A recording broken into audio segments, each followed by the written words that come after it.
एक बार जरा रिप्लाई कर दो मुझे। ऑडियो वीडियो क्लियर है सबको?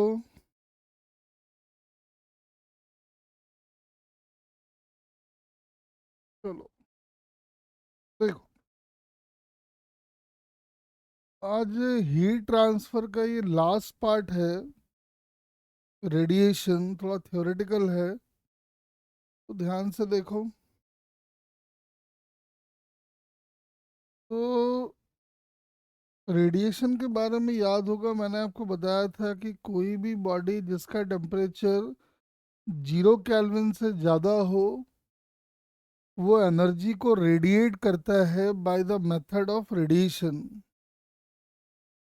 फिर मैंने आपको बताया था कि रेडिएशन के लिए कि कोई भी मीडियम की रिक्वायरमेंट नहीं होती है, लाइक कंडक्शन और कन्वेक्शन।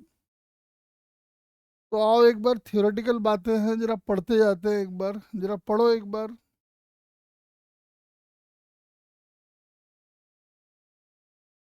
तो कह रहे हैं the process of transfer of heat, the process of transfer of heat from one place to another place without heating the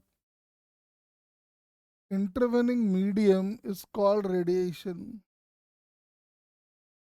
जैसे आप देखते हो कि सन से हीट आ रहा है आपको ग्राउंड पे, सन यहाँ और ग्राउंड यहाँ, तो क्या सन से जो हीट आप रिसीव कर रहे हो, में मीडियम के पार्टिकल्स हीट नहीं हो रहे हैं, है ना? और सीधा आपको एनर्जी आप रिसीव कर रहे हो, क्योंकि हम जानते हैं कि इलेक्ट्रोमैग्नेटिक वेव, तो रेडिएशन है वो एक तरह से इलेक्ट्रोमैग्नेटिक वेव है। देखो लिखा भी है, the term radiation used here is another word for electromagnetic wave. और ध्यान से अगर देखो तो इलेक्ट्रोमैग्नेटिक मतलब ये एक ऐसा वेव है जिसमें इलेक्ट्रिक फील्ड भी है और मैग्नेटिक फील्ड भी है। जब भी इलेक्ट्रोमैग्नेटिक वेव प्रोपागेट करते हैं तो इलेक्ट्रिक फील्ड और मैग्नेटिक फील्ड एकदम उसके ठीक परपेंडिकुलर ऑसिलेट करता रहता है। जैसे अगर ऐसे समझो कि ये वाला, अगर देखो ये वाला हाथ अगर मेरा इलेक्ट्रिक फील्ड है और ये वाला हाथ अगर मेरा मैग्नेटिक फील्ड है, तो इलेक्ट्रोमैग्नेटिक वेव हमेशा ऐसे प्रोपागेट करता है। मतलब ई इधर, बी ऊपर, और वेव प्रोपगेशन की डायरेक्शन इन दोनों पे एकदम परपेंडिकुलर ऐसे। अगर इलेक्ट्रिक फील्ड है इधर और मैग्नेटिक फील्ड है इधर, तो इलेक्ट्रोमैग्नेटिक वेव जो है प्रोपगेट करता है इधर। तो आप समझ सकते हो कि रेडिएशन जो है वो एक इलेक्ट्रोमैग्नेटिक वेव है, जिसमें इलेक्ट्रिक फील्ड और मैग्नेटिक फील्ड दोनों रहते हैं, और दोनों इलेक्ट्रोमैग्नेटिक वेव का जो डायरेक्शन है, प्रोपगेट करने का डायरेक्शन है, उसके ठीक परपेंडिकुलर है। इधर ई इधर बी। क्या ध्यान रखना है आपको? एक तो ध्यान रखना है कि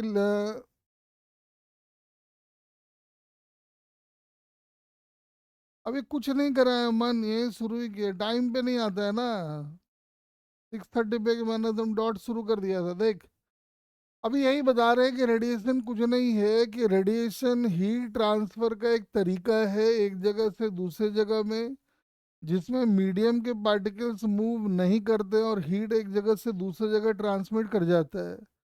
रेडिएशन जो है वो इलेक्ट्रोमैग्नेटिक वेव है, और इलेक्ट्रोमैग्नेटिक वेव्स को प्रोपागेट करने के लिए कोई मीडियम की रिक्वायरमेंट नहीं होती है। दूसरा, जब इलेक्ट्रोमैग्नेटिक वेव प्रोपागेट करते हैं तो इलेक्ट्रिक फील्ड और मैग्नेटिक फील्ड दोनों उसके एकदम परपेंडिकुलर होते हैं, इस तरह से। और वेव प्रोपगेशन का जो डायरेक्शन होता है वो हमेशा ई क्रॉस बी के अलोंग होता है। ये सब बातें ट्वेल्थ में आपको और डिटेल में पढ़ना है, ट्वेल्थ वाले बच्चे इन बातों को समझ रहे होंगे। जब एक बात समझ में आ गया कि भैया रेडिएशन इलेक्ट्रोमैग्नेटिक वेव है और लाइट भी अपना इलेक्ट्रोमैग्नेटिक वेव है, तो रेडिएशन का सारा प्रॉपर्टी लाइट के जैसा ही होगा। वही सब बातें देखो यहाँ लिख रखा है। कह रहा है कि all object emit radiation simply because their temperature is absolute zero. Absolute zero मतलब 0 केल्विन। एंड जो रिमार्केबल बात है वो ये है, and all object absorb some of the radiation that falls on them from the other object. जैसे मान लो ये एक ऑब्जेक्ट है और इसका टेम्परेचर 0 केल्विन से ज़्यादा है, तो जाहिर सी बात है ये हीट को रेडिएट करेगा by the method of radiation. लेकिन मान लो कि नियर बाई ऑब्जेक्ट पे, नियर के नियर बाई एक कोई और ऑब्जेक्ट रखा हुआ है, उसका टेम्परेचर भी 0 केल्विन से ज़्यादा है, तो वो भी एनर्जी को रेडिएट करेगा।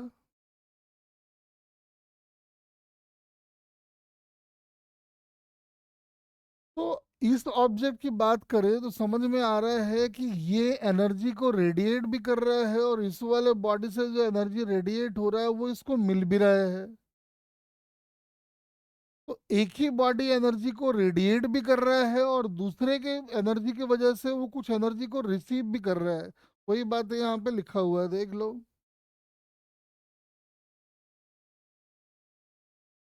ठीक है, ये एक बात लिखवाए हैं 11th वाले बच्चे, इसको ध्यान रखने, 12th वाले बच्चे इसको समझ पाएंगे।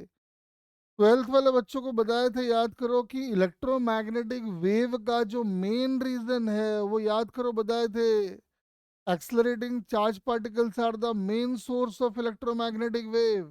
वही बात यहाँ पे लिखा हुआ है।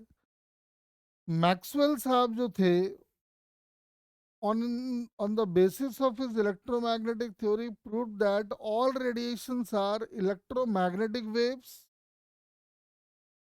and their source are vibrational charge particles। मैंने पहले भी बताया हुआ है, 12th वाले बच्चे को ध्यान आ रहा है। Main source of electromagnetic wave is accelerating charge particle. वही बातें यहाँ पे लिखी हुई है, थोड़ा सा थियोरेटिकल भी हम बना लाए हैं ताकि सारी बातें क्लियर हो जाए। क्या इस पेज की बातें क्लियर है सबको? जरा फटाफट बताओ। लिखने की जरूरत नहीं है, हम शेयर कर देंगे लास्ट में इसको। पहले थोड़ा थियोरेटिकल देख लेते हैं, उसके बाद न्यूमेरिकल वाले बात पे आएंगे। चलो, और थोड़ा थ्योरी है वो भी जरा देखते हैं, आ जाओ पढ़ना शुरू करो एक बार। ऐसा देखा गया है कि हाईयर टेम्परेचर पे ज़्यादा रेडिएशन एमिट करता है, लो टेम्परेचर पे कम। क्यों? अभी थोड़ी देर में बताएंगे कि रेडिएशन जो है, एनर्जी एमिटेड जो आता है वो temperature raise to the power 4 पे डिपेंड करता है। इसलिए यहाँ लिख रहा है, देख लो कि ज़्यादा रेडिएशन एमिट किया गया हाई टेम्परेचर पे, और लो टेम्परेचर पे कम रेडिएशन दिखाई पड़ रहा है ये। ठीक है? हाँ, इसको जरा पढ़ो एक बार, ये हम समझाएंगे अभी आपको अच्छे से।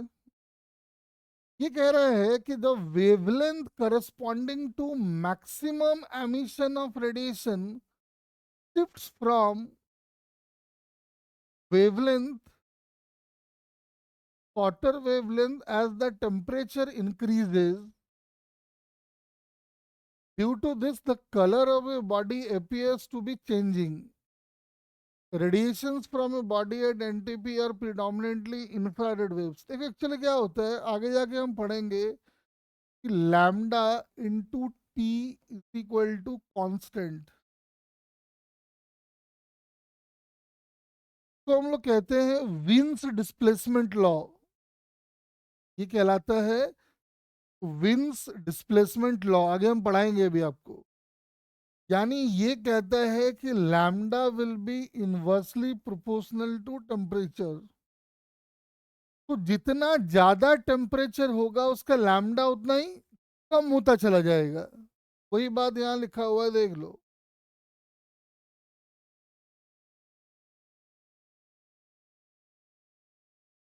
The wavelength corresponding to maximum emission temperature अगर आप बढ़ाते हो तो आप देख सकते हो कि जो लैम्डा है वो लॉन्गर वेवलेंथ से शॉर्टर वेवलेंथ की तरफ शिफ्ट होना स्टार्ट करता है, क्योंकि lambda into T is equal to B, जिसको हम कहते हैं विंस डिस्प्लेसमेंट लॉ। फिलहाल थोड़ा सा याद रखो, अभी आएगा डिटेल में समझाएंगे इसको। देख लो, चूंकि हम कह रहे हैं कि जो रेडिएशंस हैं वो इलेक्ट्रोमैग्नेटिक वेव हैं, तो जाहिर सी बात है कि thermal radiations travel with the speed of light and move in a straight line. जब लाइट ही हो गया तो लाइट की सारी बातों को फॉलो करेगा। Radiations are electromagnetic waves and can also travel through vacuum। जब हम कह रहे हैं कि इनको प्रोपागेट करने के लिए किसी मीडियम की रिक्वायरमेंट नहीं है, तो भाई वैक्यूम क्या है, मीडियम क्या है, सब में चल सकता है। हम कह रहे हैं कि इलेक्ट्रोमैग्नेटिक वेव्स जो है या फिर रेडिएशन इलेक्ट्रोमैग्नेटिक वेव है, electromagnetic wave is equivalent to light. तो लाइट की सारी बातें ये वैलिड रहेंगी। जैसे यहाँ पे similar to light thermal radiations can be reflected, refracted, refracted and polarised.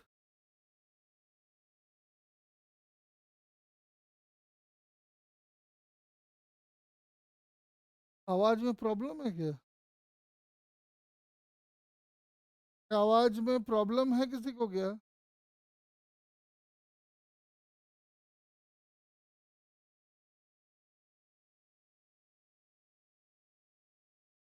देखो भाई, ये पेज की बातें क्लियर हो गई, देख लो जरा फटाफट पढ़ लो एक बार अच्छे से।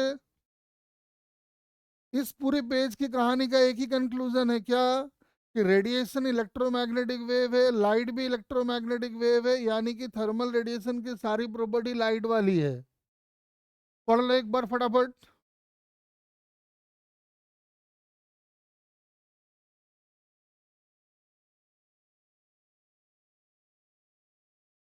बातें क्लियर हो जाए तो बता देना, या किसी बात में कोई डाउट हो तो पूछ लेना।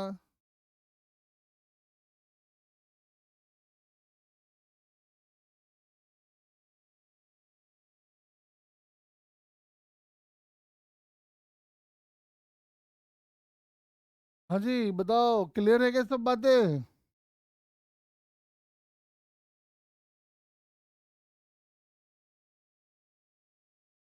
हम कह रहे हैं कि ज़्यादा टेम्परेचर पे ज़्यादा रेडिएशन दिखाई पड़ेगा, कम टेम्परेचर पे कम रेडिएशन दिखाई पड़ेगा। इसके लिए मैंने आपको लॉजिक क्या बताया कि energy emitted by a body is directly proportional to temperature raise to the power 4। जाहिर सी बात है, जितना ज़्यादा टेम्परेचर होगा रेडिएशन उतना ही ज़्यादा होगा। क्या ये बात क्लियर हुआ क्या?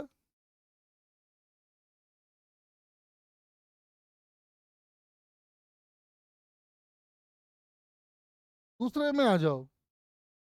दूसरे में कह रहे हैं कि जब भी इलेक्ट्रोमैग्नेटिक वेव प्रोपगेट होंगे, ठीक है, तो हमेशा एक लॉ वैलिड रहता है जिसको हम लोग कहते हैं वीन्स डिस्प्लेसमेंट लॉ। अभी चिंता ना करो, इसको हम डिटेल में पढ़ाएंगे आगे। अभी वीन्स डिस्प्लेसमेंट लॉ कहता है कि lambda into T is equal to constant, यानी lambda is inversely proportional to temperature. वही कह रहा है, देख लो। The wavelength corresponding to maximum emission of radiation shifts from longer wavelength to shorter wavelength as the temperature increases। मतलब जब आप temperature बढ़ाते हो तो लैम्डा की वैल्यू घट जाती है, तो उसका रीजन यही है, lambda into T is equal to, वैसे तो बी होता है, अभी बी छोड़ दो, कांस्टेंट मान लो, तो lambda is inversely proportional to temperature. बोलो क्लियर है क्या ये बात?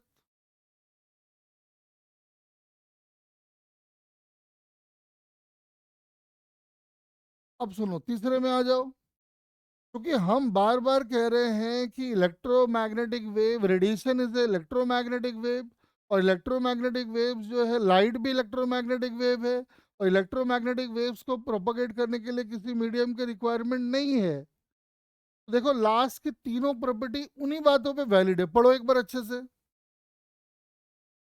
Thermal radiation travel with the speed of light and move in a straight line. बोलो सही है कि नहीं है?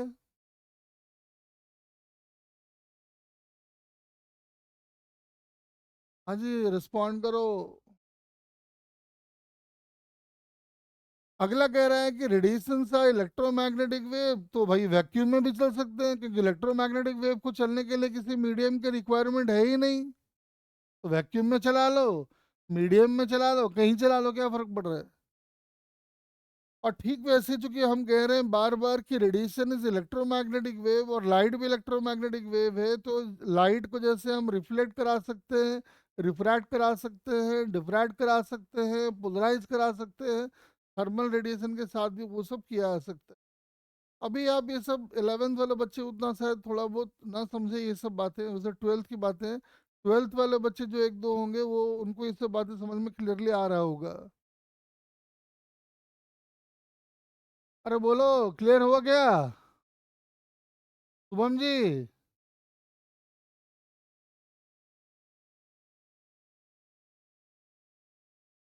चलो थोड़ा आगे बढ़ते हैं।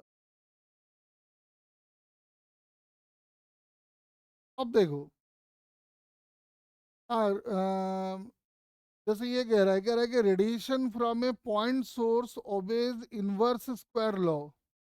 और इनवर्स स्क्वायर लॉ कहता है कि intensity is inversely proportional to R square. आप बोलोगे कहाँ से आया ये बताना सर। ध्यान से देखो समझा देते हैं। जैसे मान लो ये कोई पॉइंट सोर्स ऑफ लाइट है, इसका पावर है पी।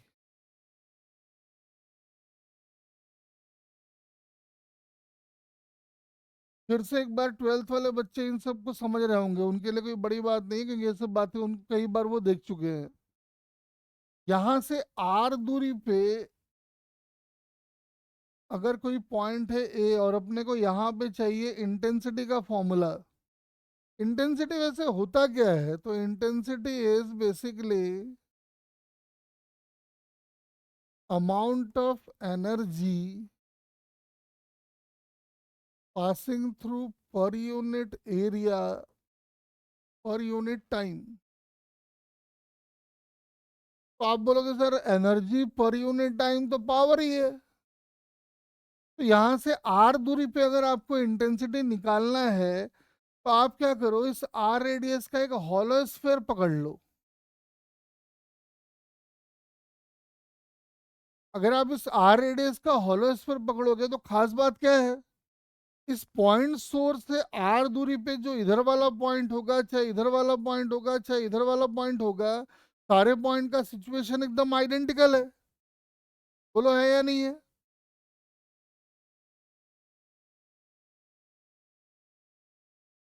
एक पॉइंट सोर्स से आर डिस्टेंस पे हर पॉइंट पे सिचुएशन आइडेंटिकल है, तो एरिया क्या लेंगे हम? तो एरिया हम सर्कल का एरिया लेंगे या हॉलो स्फीयर का एरिया लेंगे?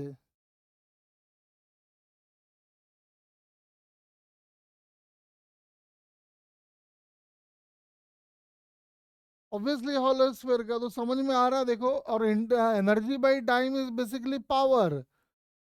और आप कह रहे हो कि इसको आप ले लो 4 पाई r स्क्वायर, तो आप देख सकते हो कि ये सब तो कांस्टेंट है। तो intensity is inversely proportional to R square, दिखाई पड़ा गया?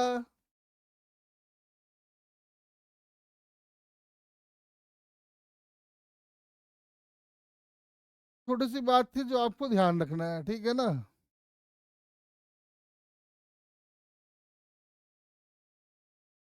फिर वही कहानी है, प्रिवोस थ्योरी ऑफ एक्सचेंज, ठीक है ना। ये कहता है कि कोई भी बॉडी जिसका टेम्परेचर 0 केल्विन से ज़्यादा होता है वो एनर्जी को एमिट करता है। जितना ज़्यादा टेम्परेचर होगा उसका रेट उतना ही फास्टर होगा। वही सब कहानी यहाँ पे लिखा हुआ है, ठीक है, कोई खास बात नहीं है। तो मेन मुद्दा उस पर आते हैं हम लोग। जैसे इसको एक देख लो थोड़ा सा, तो एक थोड़ा समझ लो। Perfectly black body and black body radiation, इसको कहते हैं फेरीज ब्लैक बॉडी। अब ये क्या है समझो। बड़ा हम लोग बचपन से पढ़ते आते हैं कि ब्लैक बॉडी क्या है नहीं है। जैसे इस बॉडी को देखो जरा, यहाँ से लाइट आता है और हमने यहाँ पे एक रिफ्लेक्टिंग ऑब्जेक्ट लगा दिया है। तो लाइट जैसे आएगा तो समझ में आ रहा है कि लाइट आया और ऐसे बेंट हो गया। और आपको समझ में आ रहा है कि बेंट हो गया, चूंकि ये होल बहुत छोटा है, तो क्या लाइट उसी होल से दोबारा निकल पाएगा क्या?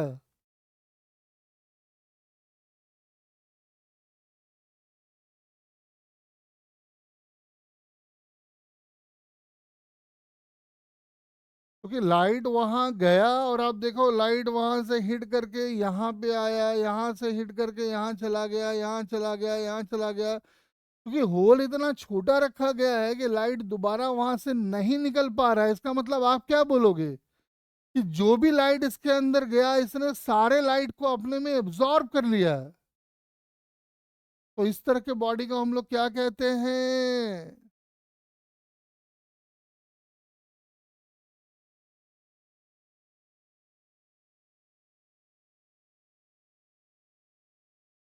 बताओ।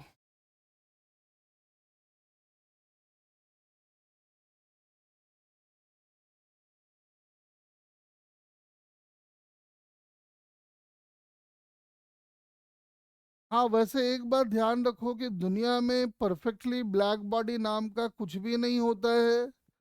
लेकिन हाँ, जो लैंप होता था ना, याद है लैंप? देखे हो तुम लोग वो लैंप केरोसिन से जलता था? तो लैंप को जब बहुत ज्यादा तेज कर देते हैं तो ग्लास के ऊपर जो ब्लैकनेस आ जाता है ना, that is nearly black body. 100% तो नहीं होता है, 99% होता है। या फिर जो काजल वगैरह लगाते हैं, काजल भी जो है वो नियरली ब्लैक बॉडी की तरह बिहेव करता है। हाँ, देखो इसमें लिख रखा है, पढ़ लो एक बार। हाँ, यहाँ देखो, लैम्प का ब्लैक, और एक कह रहा है प्लैटिनम ब्लैक, मतलब वो काजल। ये दो चीजें जो है वो 99% जो है वो ब्लैक बॉडी की तरह बिहेव कर सकता है। दुनिया में कोई 100% ब्लैक बॉडी हो पॉसिबल नहीं है। एक बार जरा इसको पढ़ लो एक बार अच्छे से, वही सब बातें लिखा हुआ है। हाँ, इसमें मार्क करने वाली बात है ये वाला। चाहे कोई भी वेवलेंथ का लाइट क्यों ना फॉल करे, वहां से कुछ भी लाइट बाहर नहीं निकल पाएगा। मतलब एक ब्लैक बॉडी हर वेवलेंथ के लाइट को एब्जॉर्ब कर लेगा। पढ़ो एक बार, रीडिंग मार दो फटाफट।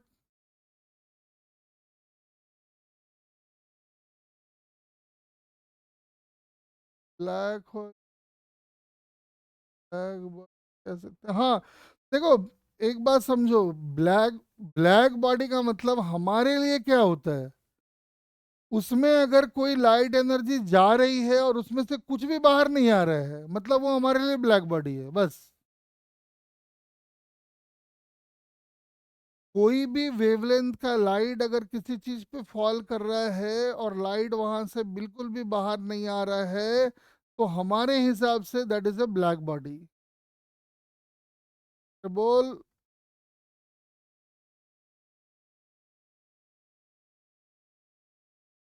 एक बार जरा फटाफट वही सब बातें लिखिए, जरा पढ़ लो एक बार जल्दी से।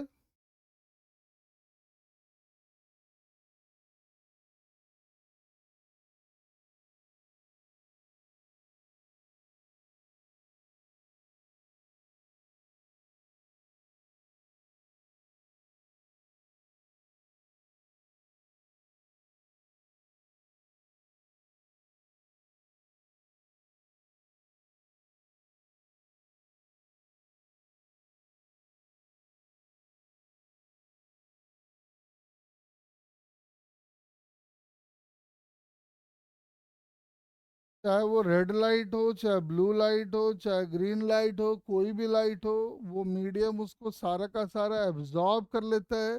इसीलिए उसका कलर अपने को ब्लैक दिखाई पड़ता है। मार्क करने वाली बात है।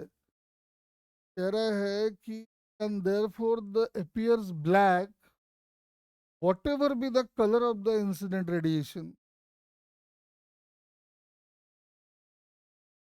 नीचे वही बातें लिखी है, पढ़ लो एक बार फटाफट।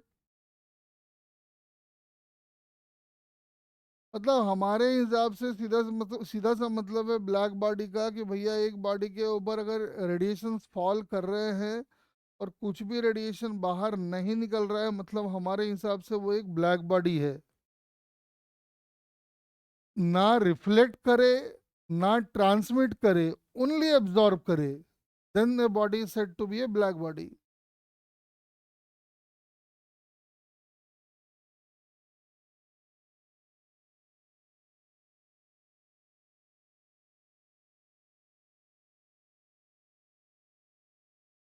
पढ़ लो। किसी को समझने में दिक्कत आ रहा हो तो हमको बता दो, फिर हम समझा देंगे। लेकिन पढ़ जरूर ले एक बार।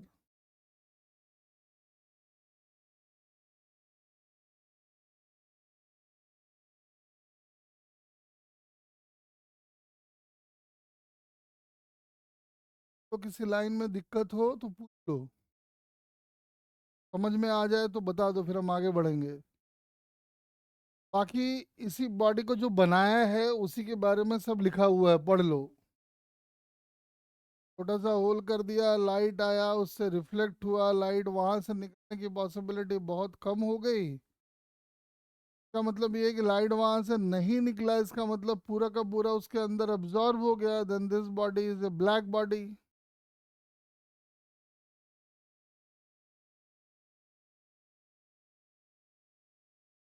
अरे बोलो, क्लियर है क्या ये?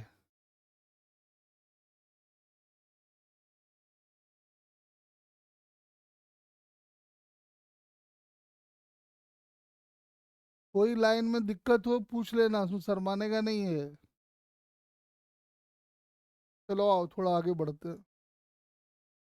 अब आओ थोड़ा सा कैलकुलेशन का काम करते हैं। ये एक छोटा सा टॉपिक है, इसको हम कहते हैं absorption, reflection and emission of radiation. अब ये क्या है सुनो, बहुत सिंपल सी कहानी है। मान लो कि एक बॉडी है, उस बॉडी के ऊपर आपने क्या किया, लाइट को फॉल कराया, उसकी टोटल एनर्जी है क्यू।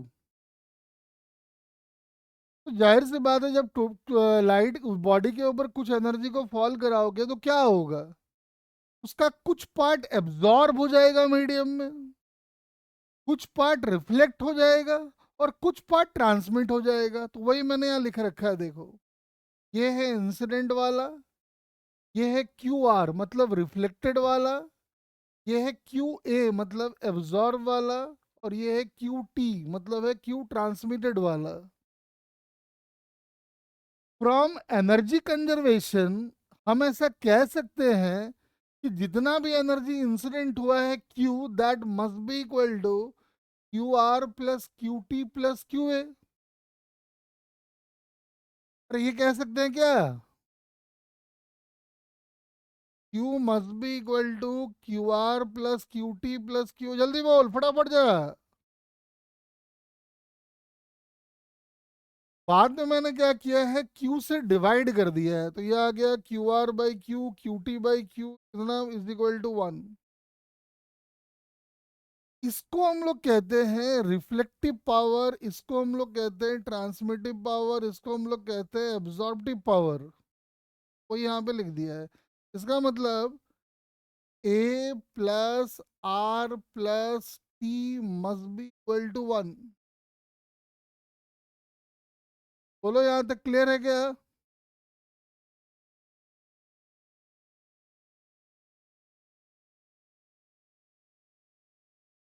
हाँ अब सुनो जरा मेरी बात।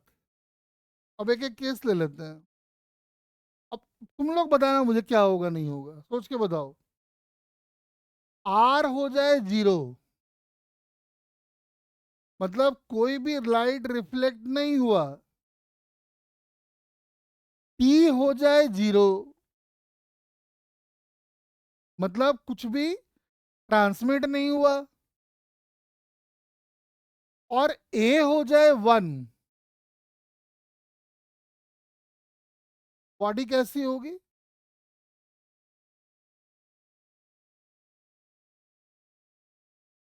अजी, हम कह रहे हैं मेरे बच्चों कि हाँ ये नहीं है, ये नहीं है, ये है ए इज इक्वल टू वन, यानी कि जो भी इंसिडेंट आया है सारा का सारा, जो भी इंसिडेंट आया वो सारा का सारा क्या हुआ, रिफ्लेक्ट हुआ, ट्रांसमिट हुआ, एब्जॉर्ब हुआ। और जब 100% एडिशन, 100% रेडिएशन को बॉडी अगर अपने अंदर एब्जॉर्ब कर ले, then the body is said to B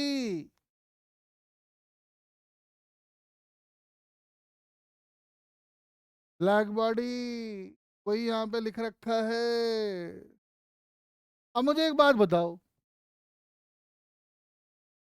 are one हो जाए, ए जीरो हो जाए, और टी जीरो हो जाए, कैसा बॉडी कहलाएगा?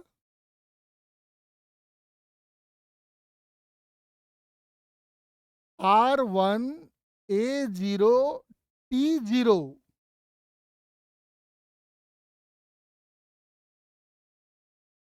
तो आप उस बॉडी को क्या बोलोगे?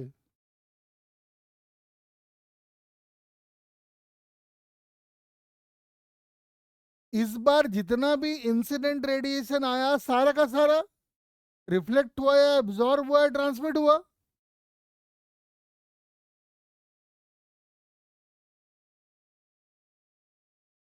तो क्या इस बॉडी को हम परफेक्टली रिफ्लेक्टिंग बॉडी कह सकते हैं क्या?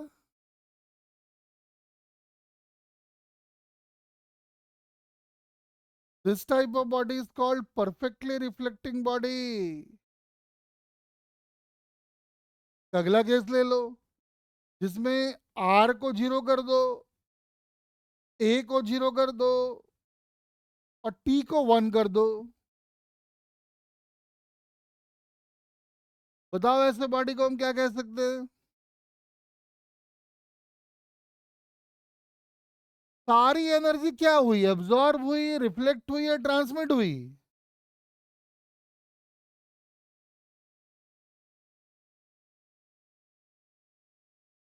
चलिए क्या है ना, हाँ, एक्चुअली में क्या है ना कि जय इसको ट्रांसपेरेंट बॉडी लाइट के टर्म में बोल सकते थे, यहाँ नहीं बोल पाएंगे, तो हम लोग बोलते हैं कि good transmitter. First type of body is called perfect transmitter या गुड ट्रांसमीटर हम लोग कहते हैं। चलो आओ थोड़ा आगे बढ़ते हैं। अब आ जाओ ये थोड़े और थोड़े से डेफिनेशन से इनको देख लेते हैं। एक टर्म है एब्जॉर्प्टिव पावर। एब्जॉर्प्टिव पावर क्या कह रहा है, पढ़ो जरा। Absorptive power is defined as the ratio of energy absorbed by energy incident। कितना एनर्जी एब्जॉर्ब हुआ है और कितना इंसिडेंट हुआ था, उन दोनों का रेशियो कहलाता है एब्जॉर्प्टिव पावर, और इसकी वैल्यू है ए। तो एक बात मेरे नन्हे मुन्ने सब सोच के अच्छे से बताएंगे, ब्लैक बॉडी के लिए स्मॉल ए की वैल्यू कितनी होगी, जल्दी बताइए।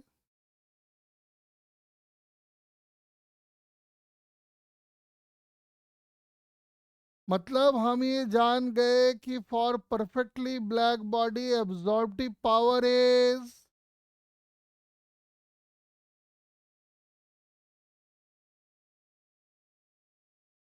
एब्जॉर्प्टिव पावर मतलब एब्जॉर्ब करने का कैपेबिलिटी। और वे ब्लैक बॉडी से अच्छा एब्जॉर्बर कोई है ही नहीं। जितना भी एनर्जी आप फॉल कराते हो सबका सब वो एब्जॉर्ब कर लेता है, तो एब्जॉर्प्टिव पावर इज वन।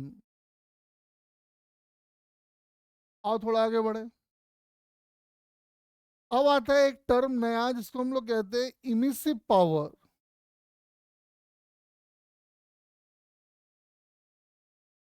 कह रहे हैं कि energy radiated per unit area, per unit time along the normal to the area is called emissive power। Emissive power is energy radiated per unit area per unit time। वैसे एक बात बड़ा interesting है, ध्यान से देखो तो, एब्जॉर्प्टिव पावर का डायमेंशन क्या है?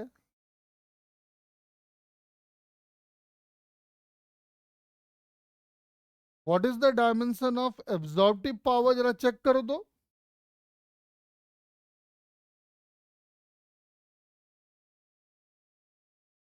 डायमेंशनलेस, क्योंकि ये है एनर्जी ये भी एनर्जी। लेकिन बड़ा इंटरेस्टिंग बात है, इमिसिव पावर अगर ध्यान से देखोगे तो ये डायमेंशनलेस नहीं है। उल्टा अगर ध्यान से देखो तो ये इंटेंसिटी वाला फॉर्मूला आ रहा है, देख लो तो।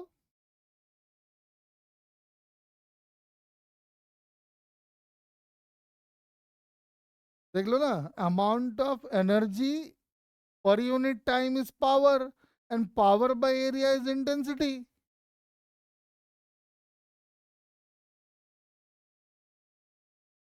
ठीक है। छोटे छोटे टर्म्स है, नाम थोड़ा ध्यान रखो, नाम में बस ज़्यादा बस 10 मिनट का और काम है, फिर न्यूमेरिकल वाली कहानी शुरू। अब इसको देखो, एक टर्म कहलाता है spectral emissive power. Spectral emissive power कह रहा है, the emissive power per unit wavelength range at wavelength lambda is called spectral emissive power. तो नॉर्मली हम लोग लिखते हैं ई लैम्डा ऐसे।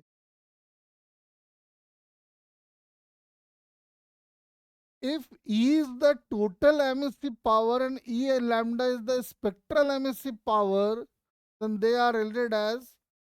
देखो क्या होता है, हम आपको अच्छे से समझा रहे हैं इसकी कहानी क्या है। बहुत बार क्या होगा कि आपको ई लैम्डा का ग्राफ बना के देगा। ई लैम्डा जब भी हम बोलेंगे तो आपको समझ में आना चाहिए ये है स्पेक्ट्रल एमिसिव पावर। और ई लैम्डा और लैम्डा का ग्राफ आपको अगर कहीं पे बना के दे दे और आपको इस ग्राफ का एरिया निकालना हो फ्रॉम जीरो टू इन्फिनिटी, तो आप क्या करोगे? छोटा सा स्ट्रिप काटोगे, आप बोलोगे इसका हाइट है ई लैम्डा और ये वाला है डी लैम्डा। तो स्ट्रिप का एरिया हो जाएगा ई लैम्डा डी लैम्डा, और पूरा एरिया निकालना है तो इंटीग्रेट कर देंगे जीरो से लेके इन्फानाइट तक। तो अपने को ये पूरे ग्राफ का एरिया मिल जाएगा विच इज ई। और ई क्या है? E is emissive power. या इसका अगर उल्टा कर ले, क्योंकि इसको इंटीग्रेट करने से ये मिल रहा है तो इसको लैम्डा के रेस्पेक्ट में डिफरेंशिएट करेंगे तो ई लैम्डा मिलेगा। वही यहाँ पे लिखा हुआ है, देख लो। D by D lambda is called E lambda.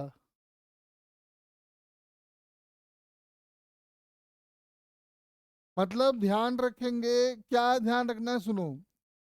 E lambda versus lambda graph का area from zero to infinity is represented by E, and E is called emissive power and E lambda is called, बताओ क्या बोलेंगे E lambda को?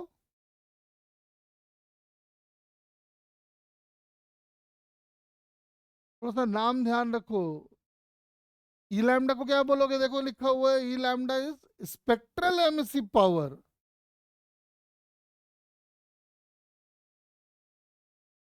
बोलो।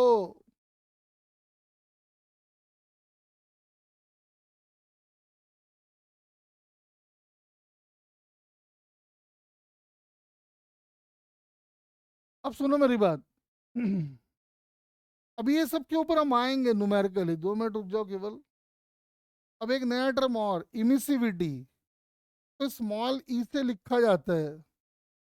Emissivity is defined as emissive power of a body at temperature T divided by emissive power of a black body at same temperature T।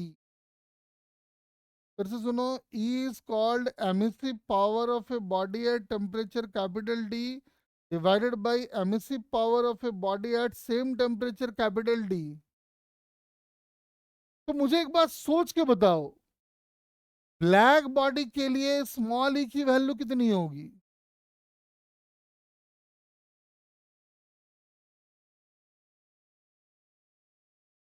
सोच के बताओ एकदम अच्छे से। What is the value of emissivity for a black body?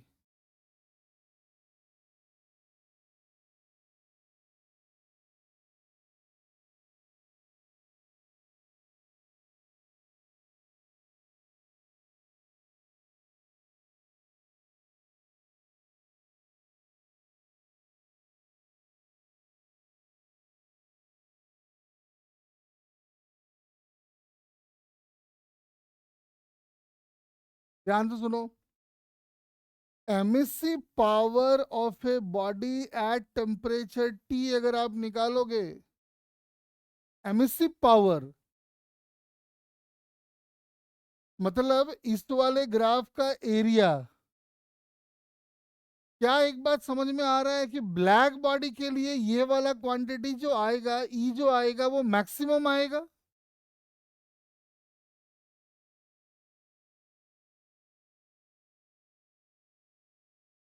Black body क्या करता है, जितने भी रेडिएशन उसके ऊपर इंसिडेंट होता है वो सबको अपने अंदर एब्जॉर्ब कर लेता है। मतलब ब्लैक बॉडी के लिए इमिसिव पावर की वैल्यू सबसे ज्यादा है। और ऐसे भी समझो ना, हम कह रहे हैं ब्लैक बॉडी, ये कह रहा है इमिसिव पावर, ऑफ ये जनरल डेफिनेशन है। जब आप बोलोगे ब्लैक बॉडी का निकालो तो ये हो जाएगा emissive power of A black body at temperature T, और नीचे आ जाएगा emissive power of A black body at same temperature T. पर काका दोनों एक ही चीज तो हो गया।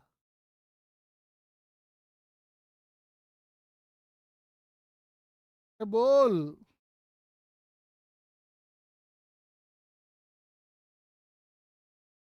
तो मुझे एक बात बताओ, ई की वैल्यू मिनिमम कितनी हो सकती है, सोच के बताओ जरा।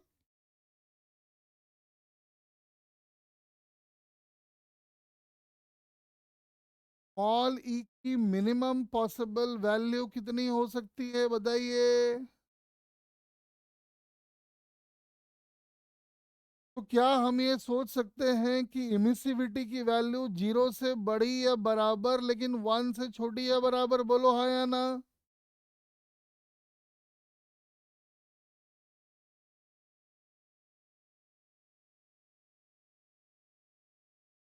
तो एक तो ध्यान रख ले कि the value of emissivity lies between zero and one, हम यहाँ लिख दे रहे हैं। वैल्यू जीरो के बराबर या से बड़ा या फिर ऐसा। वैसे एक बात बताओ, जब आप कहते हो परफेक्टली ब्लैक बॉडी के लिए ई की वैल्यू वन, तो ई जीरो किसके लिए होगा।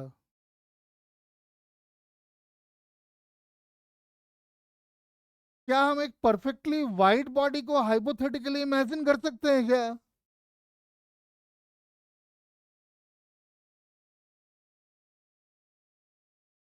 अगर E is equal to one है पर परफेक्टली ब्लैक बॉडी, तो E is equal to zero हो जाएगा फॉर परफेक्टली।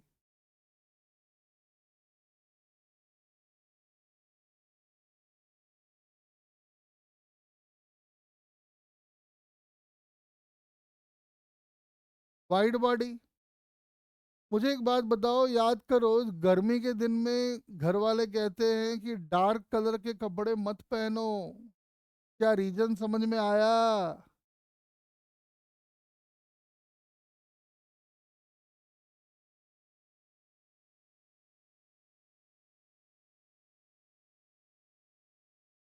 गर्मी में कौन सा कपड़ा अच्छा होगा, ब्लैक बॉडी की तरफ पास वाला या वाइट बॉडी के पास वाला।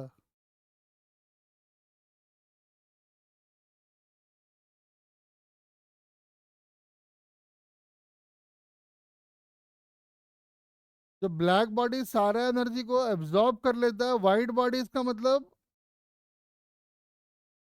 कुछ भी एनर्जी को एब्जॉर्ब एब्जॉर्ब नहीं करता होगा। हाँ, जो आपको चाहिए भी। फिर चलो, देखो,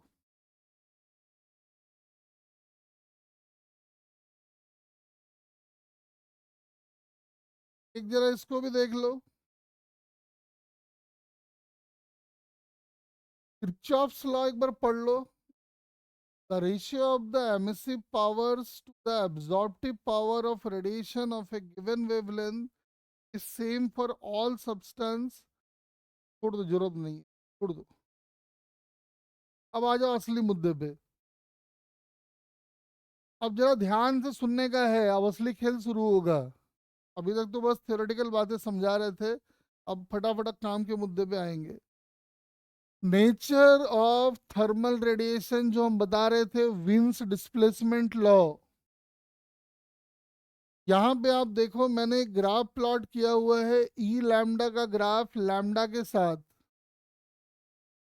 तो जब ई लैम्डा का ग्राफ हम लैम्डा के साथ बना रहे हैं तो ग्राफ कुछ इस तरह का दिखाई पड़ रहा है। अब एक मिनट रुकिए, इसको अलग से जाते हैं। हाँ, तो ग्राफ जब हम बना रहे हैं तो ग्राफ अपने को ई लैम्डा का ग्राफ कुछ ऐसा दिखाई पड़ रहा है। ग्राफ कुछ ऐसा है, मान लो। ये जो पिक दिख रहा है ना, यहाँ पे आप देखो कि ई लैम्डा मैक्सिमम है।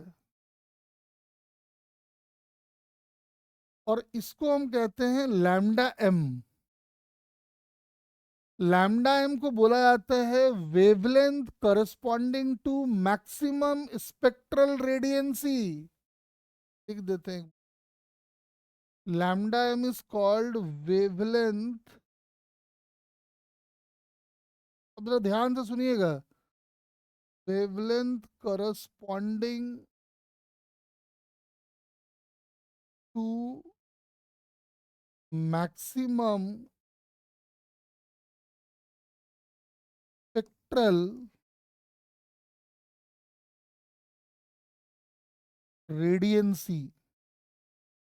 मतलब वो वेवलेंथ जिसके करस्पॉन्डिंग ई लैम्डा मैक्सिमम है। ठीक है। अब ये ग्राफ किसी एक पर्टिकुलर टेम्परेचर पे बनाया हुआ है। मान लेते हैं कि ये ग्राफ टेम्परेचर टी पे बनाया हुआ है। ठीक है, पहला बात तो ये ध्यान रखो। अब एक बार दोबारा उस ग्राफ पे आते हैं। देखो, तो कह रहा है कि क्या क्या कह रहा है देख लो। कह रहा है the higher the temperature of a body higher is the area under the curve. ठीक है। और more amount of energy is emitted by a body at higher temperature. वो तो होना ही था। क्यों होना था, आओ समझते हैं जरा। अगर आप ध्यान से देखो तो ग्राफ, अगर इस ग्राफ का एरिया निकालेंगे तो अभी मैंने आपको समझाया था कि ई लैम्डा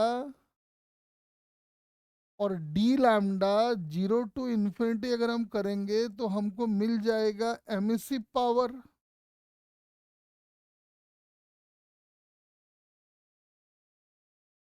और याद करो, मैंने आपको बताया था कि एमिसिव पावर का टेम्परेचर के साथ कैसे लेना देना है।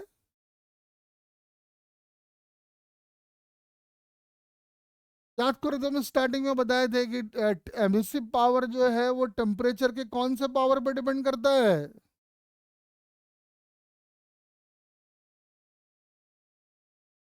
नहीं, एमिसिव पावर, हाँ, temperature raise to the power 4।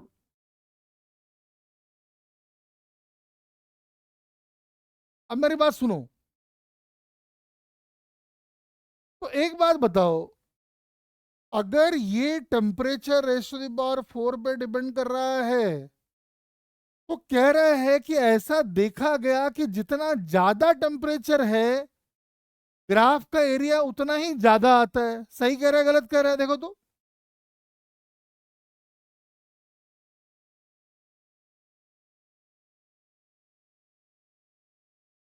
मतलब अगर एक पर्टिकुलर टी पे ये ग्राफ बनाया हुआ है, इसका एरिया हमने निकाला, जो आना हो आ गया। इसके हायर टेम्परेचर पे जब हम ग्राफ बनाएंगे तो उस ग्राफ का एरिया ज्यादा आएगा। क्या ये स्टेटमेंट सही है गलत है?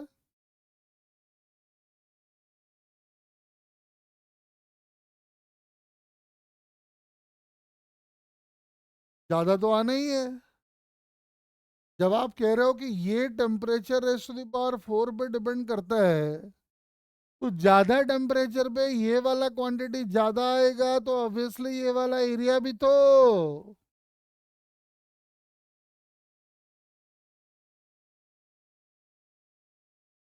ज्यादा। आओ फिर से एक बार पढ़ो उसको। पढ़ो एक बार, ए वाले पॉइंट को पढ़ो। The higher the temperature of a body the higher is the area under the curve, that is more amount of energy is emitted by a body at higher temperature. क्या सही बोला है गलत?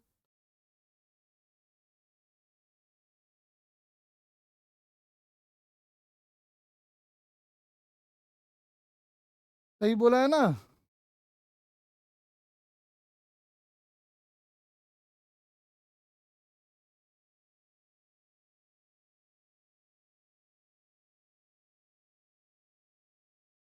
ठीक है। फिर एक बात ये कह रहे हैं कि for a given temperature there is a particular wavelength for which the energy emitted is maximum. मैंने बताया अभी आपको, wavelength corresponding to maximum spectral radiancy is called lambda M. Lambda M वो वेवलेंथ है जहां पे ई लैम्डा की value maximum होती है। अब देखो, ये कह रहा है कि टेम्परेचर जैसे जैसे हम बढ़ाएंगे ब्लैक बॉडी का, तो मैक्सिमम ऑफ द कर्व वो जो है शॉर्टर वेवलेंथ की तरफ जाता है। ठीक है, वो क्यों जाता है समझ में आ जाएगा अभी आपको। एक्चुअल में कहानी है ये, wavelength corresponding to maximum spectral radiancy multiplied by temperature is equal to B. This B is called Wiens constant. This B is called Wiens constant, और इसकी वैल्यू होती है इतनी, जरा ध्यान से इसको देख लो, 0.282 सेंटीमीटर कैल्विन को नॉर्मली स्मॉल बी से रिप्रेजेंट किया जाता है। इसका मतलब हम ये कह सकते हैं कि wavelength corresponding to maximum spectral radiancy is B by T, and lambda M is inversely proportional to temperature. अब ये जो कहानी सुना रहा था ना, ये सब उसी का कहानी है। क्या कह रहा है ये? कह रहा है जब टेम्परेचर आप बढ़ाओगे तो मैक्सिमा जो है ना वो शॉर्टर वेवलेंथ की तरफ भागता है, वो तो होगा ही होगा। टेम्परेचर बढ़ाओगे तो लैम्डा एम तो घटेगा। बोल, इसीलिए आप देखोगे, जरा इस ग्राफ को ध्यान से देखो। ये एक ग्राफ प्लॉटेड है 2000 केल्विन पे, एक 1500 केल्विन पे, और एक 1000 केल्विन पे। तो मुझे एक बात बताओ, अगर हम इन ग्राफ के पिक्स को मार्क करें जहां ई लैम्डा मैक्सिमम है, देख लो, ये वाला, ये वाला, ये वाला, तो अभी हमने पढ़ा है विंस डिस्प्लेसमेंट लॉ कि lambda M into T is equal to B, यानी जितना ज्यादा टेम्परेचर होगा उसका लैम्डा एम उतना ही कम होगा। ग्राफ में देखो तो सही लिखा हुआ है क्या? यानी इसका लैम्डा एम सबसे कम, फिर ये, फिर ये। बोलो हाँ कि ना?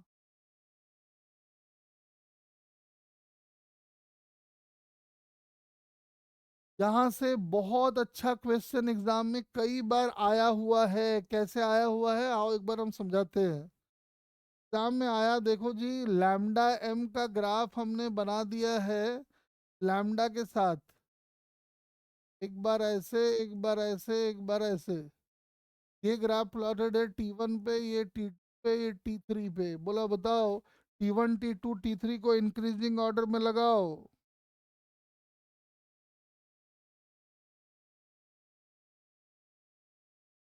बताओ सब सब क्या आएगा?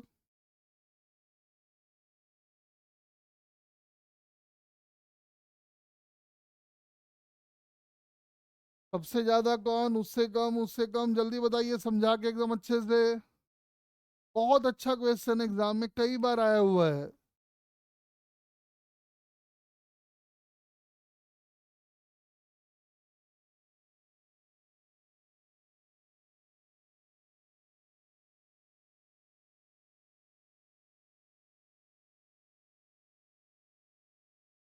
भैया अपना सारा खेल जो है वो नजर आने वाला है कहाँ, तो अपने को ध्यान देना है पिक पे।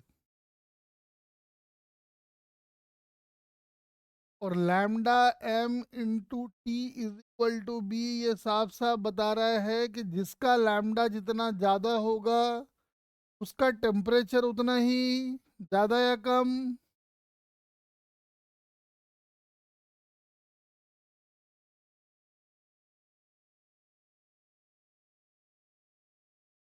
अजी, कम।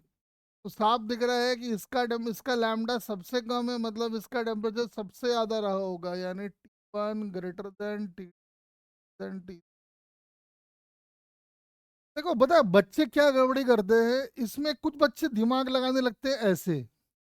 बच्चे कहते हैं अरे सर ने बोला था ई लैम्डा वर्सेस लैम्डा ग्राफ का एरिया निकाल लेंगे तो एमएससी पावर मिलेगा, और एमएससी पावर टी का पावर 4 होता है। लेकिन भाई तुम ग्राफ को देख के थोड़ी पता लगा सकते हो, क्योंकि ये सारे ग्राफ जो है वो स्प्रेड है यहां से लेके एकदम इन्फानाइट तक। ऑल्दो उससे भी आ जाएगा, कैसे आ जाएगा? मान लो कोई ग्राफ ऐसा बना हुआ है और कोई ग्राफ एक ऐसा बना हुआ है।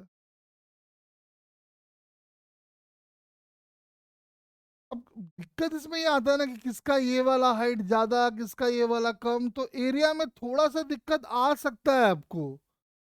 तो आप उसमें एरिया के हिसाब से ना सोचें, उसको विंस डिस्प्लेसमेंट लॉ के हिसाब से सोचें कि lambda M into T is equal to B. भाई सीधी सी बात है।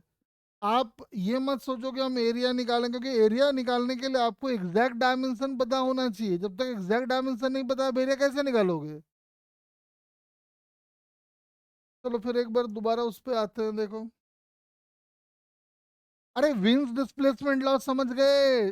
स्टार्स का टेम्परेचर निकालने के लिए इसी लॉ का इस्तेमाल किया जाता है। ठीक है ना? जितने भी स्टार्स वगैरह होते हैं उनका टेम्परेचर फाइंड आउट करने के लिए विंस डिस्प्लेसमेंट लॉ का ही इस्तेमाल होता है। क्या विंस डिस्प्लेसमेंट लॉ की कहानी समझ में आ गई? दो बात आपको ध्यान रखना है। पहला बात क्या ध्यान रखना है? E lambda versus lambda graph का एरिया अपने को इमिसिव पावर बताएगा, और emissive power is directly proportional to T raise to the power 4। ठीक। और दूसरा मैंने आपको क्या बताया कि wavelength corresponding to maximum spectral radiancy multiplied by temperature is equal to B, and B is called Wien's constant. यानी lambda M is inversely proportional to T.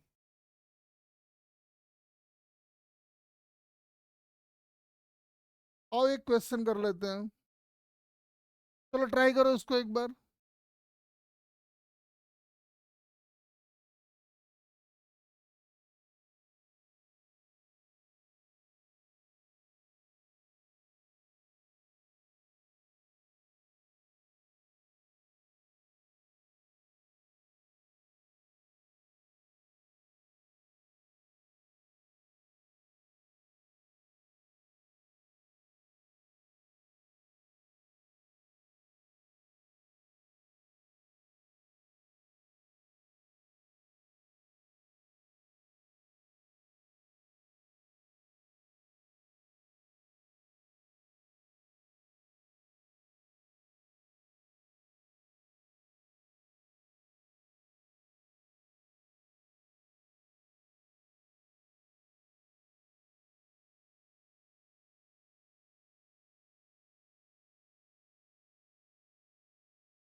Lambda M आपको दे रखा है,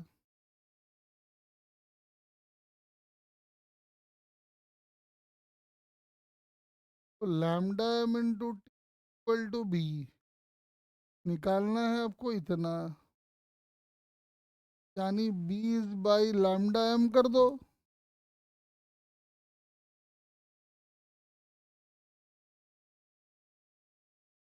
हाँ जी।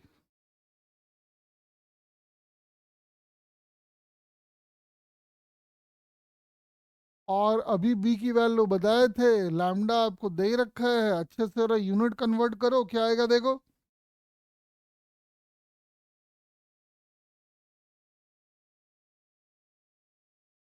बी की वैल्यू बताए थे ना 0.282 सेंटीमीटर केल्विन।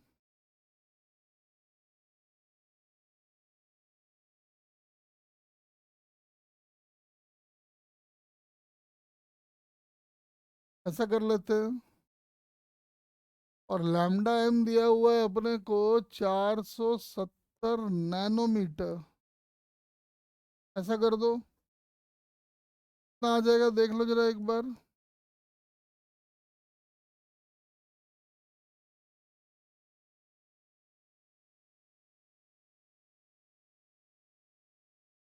कितना आ रहा देख जरा ये।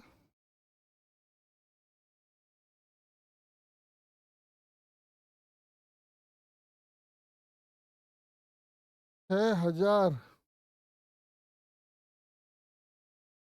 क्या 6,000 मीटर में है किसमें है ये? सॉरी टेम्परेचर है क्या? 6,000 केल्विन आ जाएगा। टेम्परेचर किसी भी स्टार का टेम्परेचर भी फाइंड करने के लिए इसी मेथड का इस्तेमाल होता है, ध्यान रखें। 600 नहीं मन, 6,000 आएगा देख।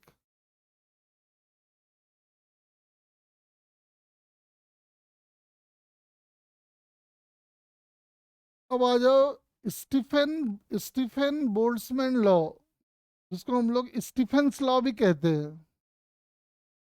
अब ये स्टीफेंस लॉ क्या है देख लो जरा, समझ लो, कोई नहीं, सिंपल से कहानी है। स्टीफेंस लॉ कहता है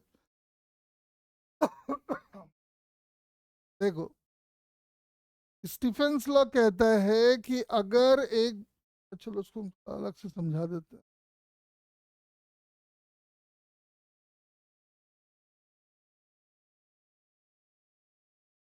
देखो, स्टीफेंस लॉ कहता है कि अगर एक बॉडी है जिसका सरफेस एरिया अपने को पता है एस,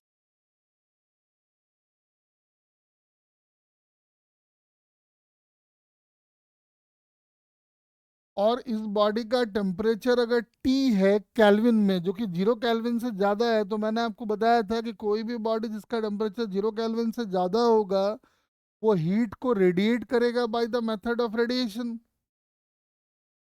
ये ऐसे ऐसे ऐसे एनर्जी को रेडिएट करता है। Amount of energy radiated per second,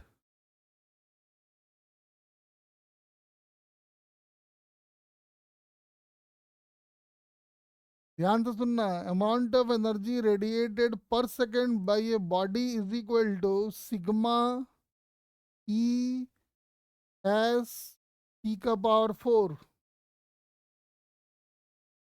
this is amount of energy radiated per second. वैसे आप इसको amount of energy radiated per second, या फिर इसको आप कह सकते हो पावर रेडिएटेड पर सेकेंड। तो क्या amount of energy per unit time is basically power. हाँ, अब कौन क्या क्या है सुन लो। Sigma is called Stefan's constant,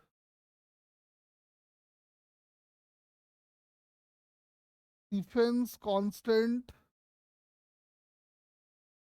E is called emissivity,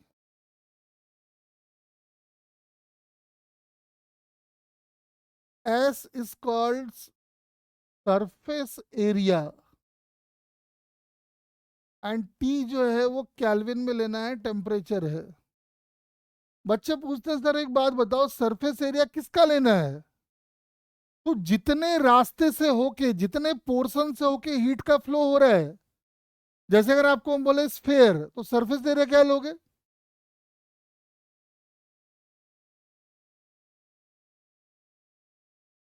अगर एक सरफेस हीट को रेडिएट कर रहा है तो सरफेस एरिया क्या लिया जाएगा? Obviously 4/r²। अगर एक क्यूब मान लो हीट को रेडिएट कर रहा है तो सरफेस एरिया क्या लिया जाएगा?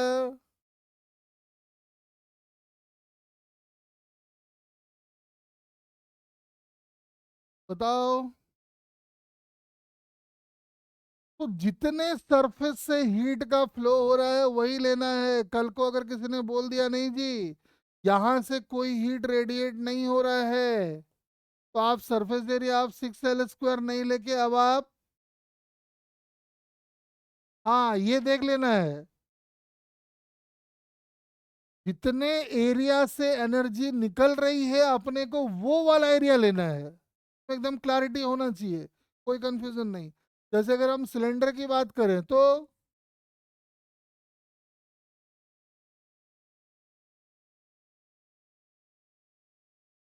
बताओ। अगर हम सिलेंडर की बात करेंगे तो क्या लिया जाएगा?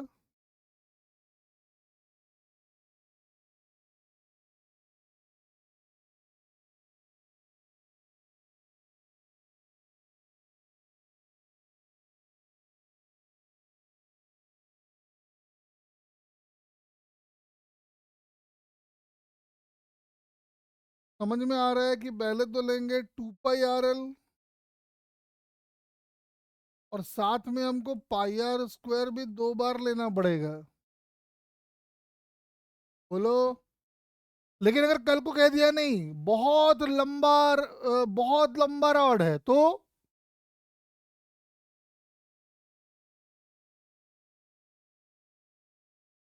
हाँ तब केवल 2πrl लेना पड़ेगा। वैसे एक बात बताओ, जब हम कह रहे हैं बहुत लंबा तो क्या इसका लेंथ इनफाइनाइट हो जरूरी है क्या?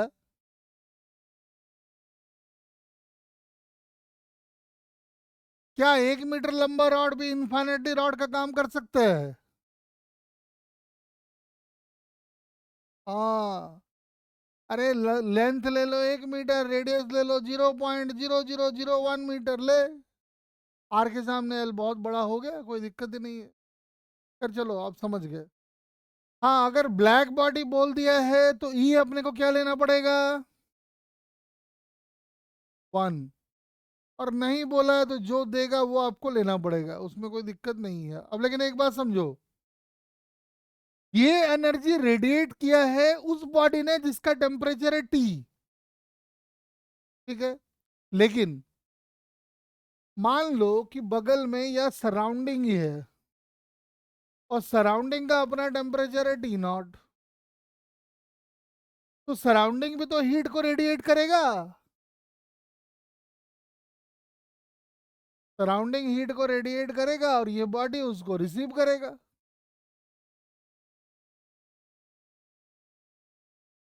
ध्यान रखें, अगर सराउंडिंग का टेम्परेचर T0 है तो energy received per second by the body, this body is also equal to sigma E S naught का पावर 4। यानी बॉडी का टेम्परेचर अगर टी है तो पर सेकंड जो वो हीट रेडिएट करेगा वो होगा सिग्मा ई एस टी का पावर 4। अगर सराउंडिंग जो कि हीट रेडिएट कर रहा है और बॉडी उसको रिसीव कर रहा है, यानी ये जो फॉर्मूला बन गया है, सही मायने में ये एनर्जी रेडिएटेड पर सेकंड या एनर्जी रिसीव्ड पर सेकंड दोनों में काम करेगा। अरे बोलो।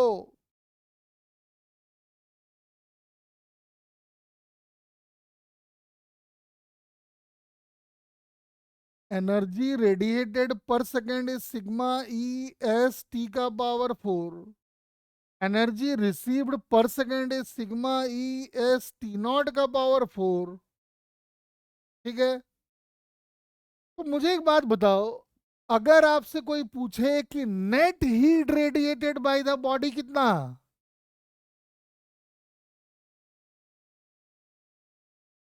क्या करोगे?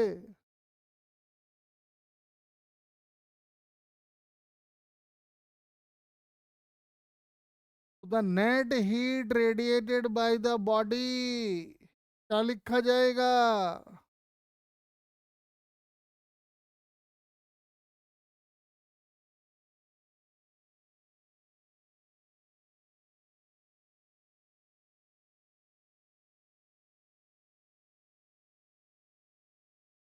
देखो यही लिखा जाएगा क्या?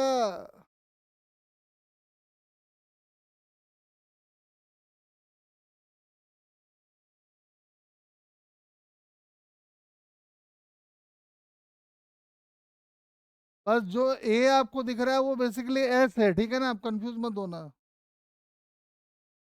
ये अपना एस है जो हम लोग लिखे थे। और स्टीफेंस कांस्टेंट की वैल्यू जरा देख लो यहाँ से।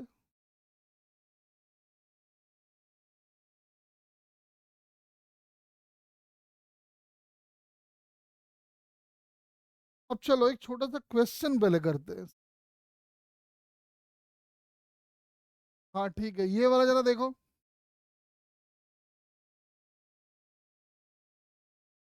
वैसे एक बात जरा और समझा देता हूँ, वरना इसमें ना कंफ्यूजन क्रिएट होता है। सुनो मेरी बात, सुनो ध्यान से सुनना जरा अच्छे से। बॉडी का टेम्परेचर है मान लो कि टी, और सराउंडिंग का टेम्परेचर है मान लो अपना टी नॉट। अब ध्यान से मेरी बात सुनना, एग्जाम में बच्चे बहुत गड़बड़ी करते हैं। अगर आपसे पूछा energy radiated by the body पर सेकेंड, क्या लिखोगे?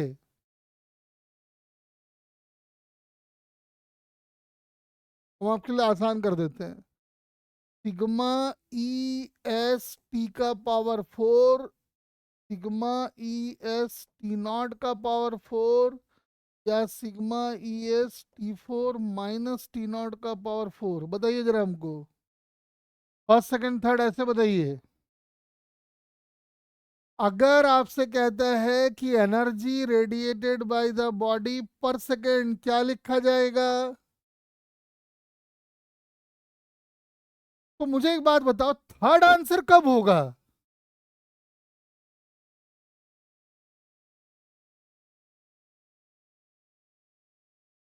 तो मेरे नन्हे मुन्नो, थर्ड आंसर तब होगा जब आपको बोलेगा net heat radiated by the body पर सेकंड। बोलो।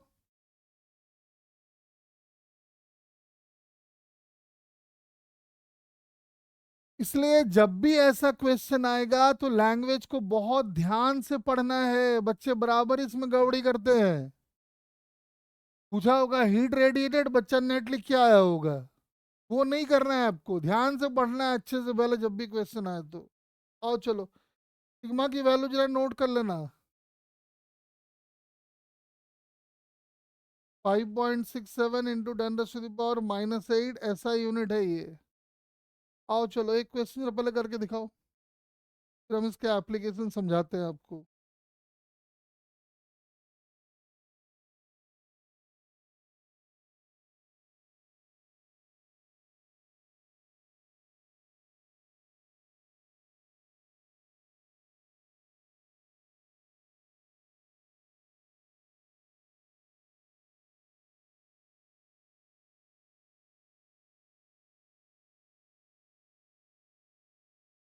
ध्यान से अच्छे से पढ़ लो क्या कह रहा है, क्या निकालना है।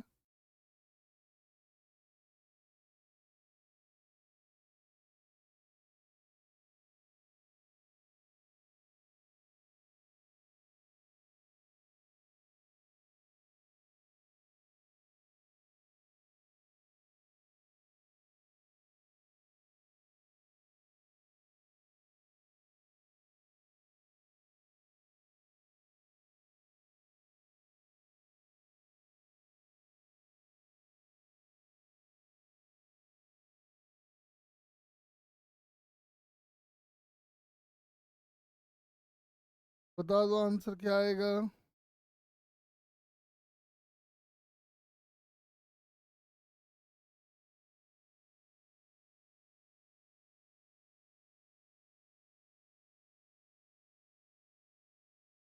बॉडी है जिसका इमिसिविटी दिया हुआ है, सरफेस एरिया आपको दिया हुआ है, टेम्परेचर दिया हुआ है, रूम टेम्परेचर भी आपको दे ही दिया है। तो कह रहा है कि बताओ इनिशियल रेट ऑफ इनिशियल आपसे इसलिए पूछा है कि कुछ देर के बाद दोनों का टेम्परेचर बदल जाएगा, कितना होगा वो हमको नहीं मालूम, इसलिए इनिशियल वाला ही पूछा है।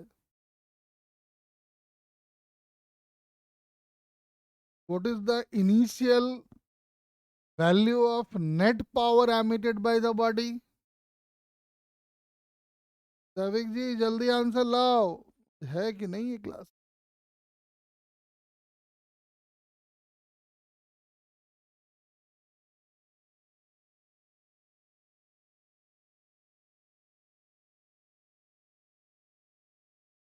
जल्दी जल्दी, इसके दो तीन लॉ एप्लीकेशन है वो समझा देंगे, काम खत्म हो जाएगा। तब इस चैप्टर में बेसिकली दो बातें हमको बहुत जोर से ध्यान देना है। हाँ ठीक है शुभम, ठीक है। लगभग लगभग वैसे आ रहा है 69.4। बाकी जरा फटाफट फाइंड कर लें।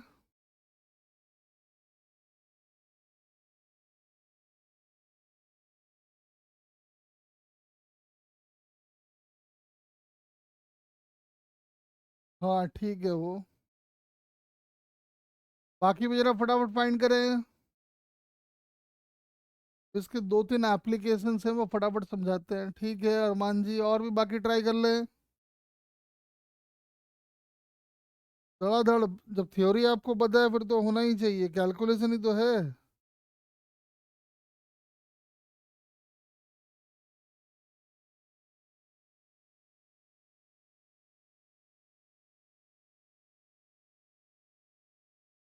समीर जी जल्दी जल्दी आंसर लाओ।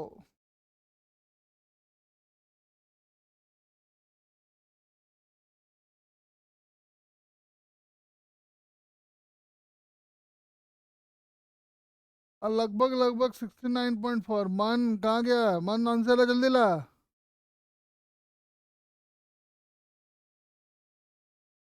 पावर ही अपने को निकालना है, और समझ में हमको आ तो चुका ही है कि अपने को ये वाला निकालना है।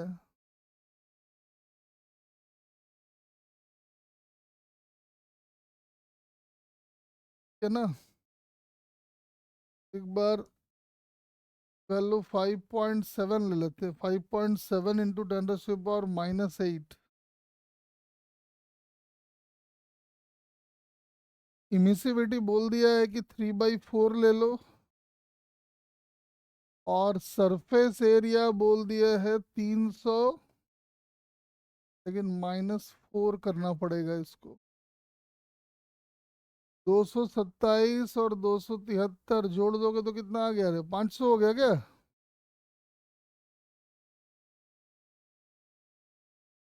ये 300?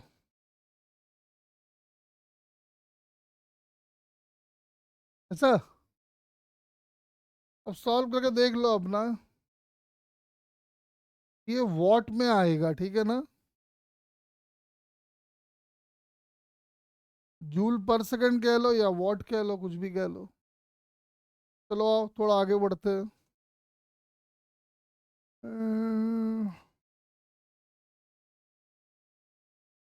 चलो एक इसको भी ट्राई कर लो, ये भी कर लोगे आप ऐसे।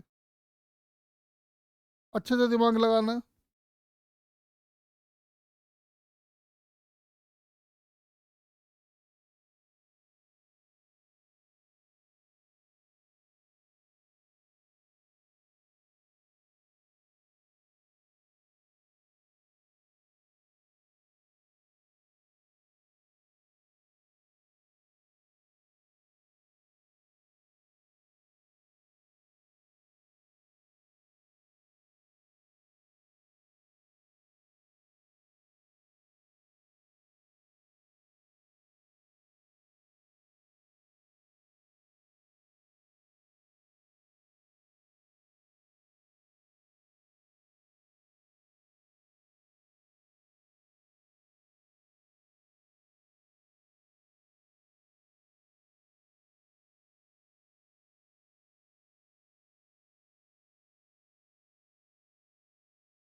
देखो क्या कह रहा है ये, जो कह रहा है उसको देखो पहले। कह रहा है एक ब्लैक बॉडी है जो उसके एनर्जी को रेडिएट करने का रेट दिया हुआ है, और जो लैम्डा एम है उसका दे दिया है 20,000। बोला है ना, मोस्ट इंटेंस रेडिएशन।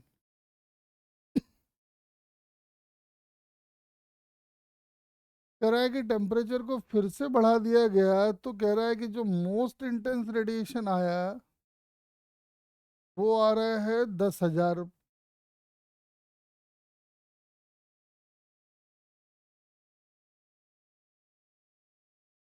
कह रहा है कि find the value of energy radiated क्या होगा।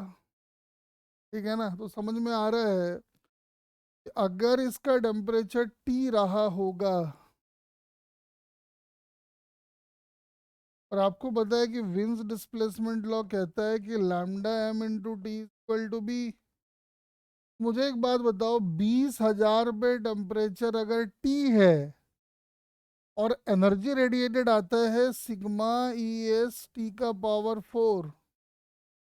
पहले मुझे एक बात बताओ, अगर 20,000 पे टेम्परेचर टी है तो 10,000 पे टेम्परेचर कितना होगा?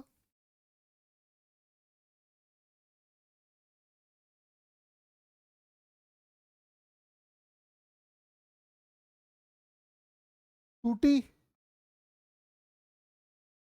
और मुझे एक बात बताओ, power radiated is directly proportional to T raise to the power 4। तो टेम्परेचर को डबल कर दिया तो पावर रेडिएटेड।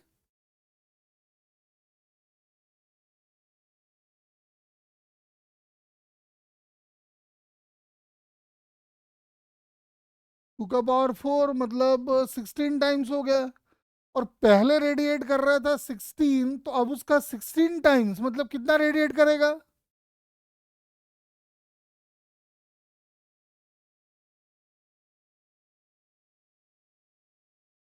बस सिंपल सा था ये, एकदम अच्छा सा क्वेश्चन है। आओ थोड़े से थ्योरी पे और ध्यान देते हैं पहले, फिर में इसके ऊपर हम बाद में आएंगे। एक बार मुझे आने दो। नीचे लिखो, नीचे लिखो, क्या इसी में लिख देते हैं, आ जाओ। Derivation of Newton's law of cooling from Stephen's law.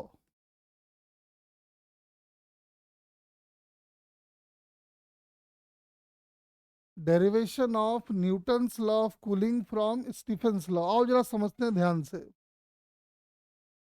तो जैसे ये एक बॉडी है, का टेम्परेचर है टी, और जो सराउंडिंग है उसका टेम्परेचर मान लो है टी नॉट।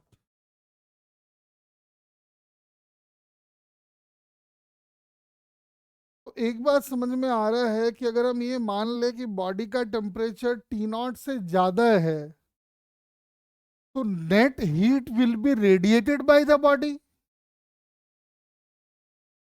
बोलो। अगर बॉडी का टेम्परेचर सराउंडिंग के टेम्परेचर से ज़्यादा है, then net heat will be radiated by the body. और मुझे एक बात बताओ, एक बॉडी अगर लगातार हीट को रेडिएट कर रहा है तो उसका टेम्परेचर घटेगा या बढ़ेगा?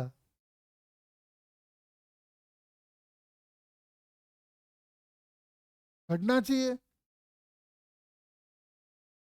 मान लो अगर ये टी की वैल्यू कम है, टी नॉट की वैल्यू ज्यादा है, तो बॉडी का टेम्परेचर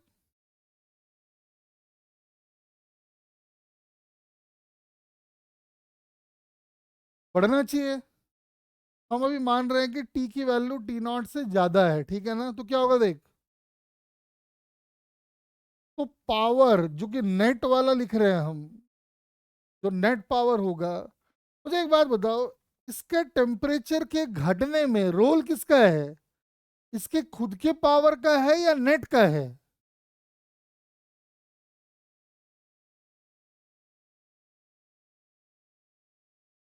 हाँ, क्योंकि जा रहा है तो घट रहा होगा, आ रहा है तो बढ़ भी रहा होगा, तो नेट मिला जुला के असर होगा। तो नेट हीट रेडिएटेड अगर निकालेंगे तो वो आ जाएगा, देखना, सिग्मा ई एस टी का पावर 4 माइनस टी नॉट का power 4। This is the rate at which heat is being radiated, D Q by D T. अब ध्यान से सुनना। हम मान रहे हैं कि delta T is temperature difference between body and surrounding.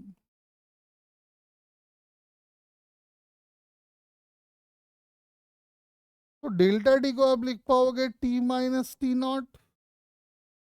तो हम यहां से टी नॉट को लिखने वाले हैं, या एक काम करते हैं, टी को लिख लेते हैं।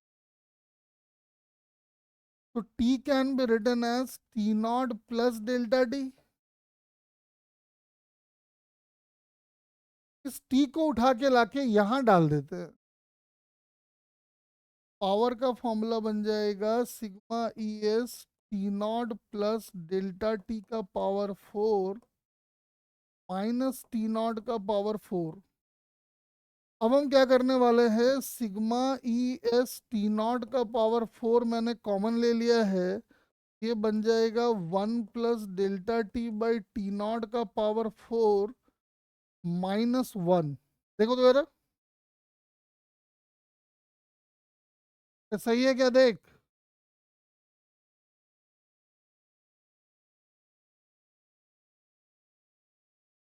ये आ गया है नेट हीट रेडिएटेड पर सेकंड। तो थोड़ा अभी और सॉल्व करेंगे। अगर डेल्टा टी टी नॉट के सामने बहुत छोटा है तो बाइनोमियल के लिए मामला एकदम फिट है, और बाइनोमियल एक्सपेंशन हम लगा रहे हैं। तो बाइनोमियल एक्सपेंशन लगा के जो पावर का नेट फॉर्मूला बन जाएगा वो बन जाएगा sigma E S T naught का पावर 4 मैंने कॉमन लिया था, सिग्मा ई एस इतना ले लिए, और ये 1 कट जाएगा और ये बन जाएगा 4 ΔT/T0। ये बन गया 4 ΔT/T में से एक यहाँ से काट भी लो, ये आ जाएगा 4 sigma E S T naught का पावर 3, और ये आ गया डेल्टा टी। ठीक है, यहाँ तक पहुँच गए। अब एक चीज देखो, आपने इसको लिखा हुआ है this must be equal to D Q by D T. Net heat के रेडिएट होने की वजह से बॉडी की टेम्परेचर घट रही होगी। तो अगर आपसे एग्जाम में पूछे कि बताओ कि बॉडी का टेम्परेचर किस रेट से घट रहा होगा, निकाल सकते हैं क्या?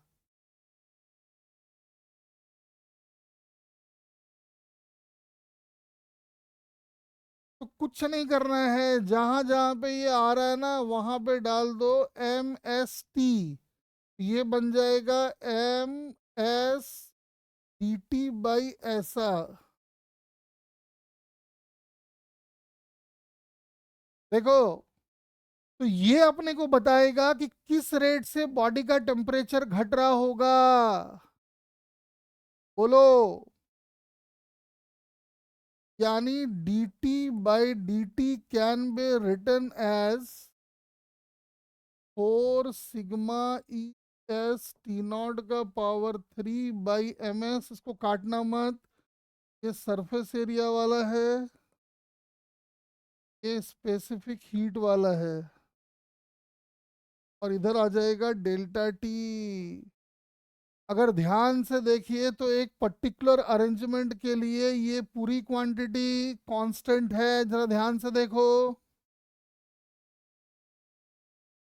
4 सिग्मा ई सरफेस एरिया सराउंडिंग का टेम्परेचर है, मैस एक पर्टिकुलर सिस्टम के लिए सब कांस्टेंट है। का मतलब ये क्या आ गया, जरा ध्यान से देखो।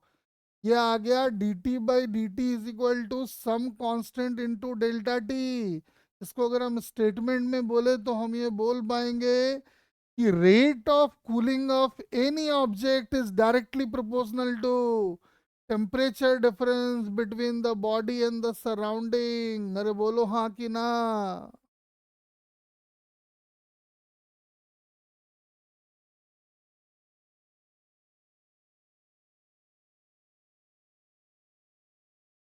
अब सुनो, तो स्टेटमेंट एक बार हम लिख देते हैं।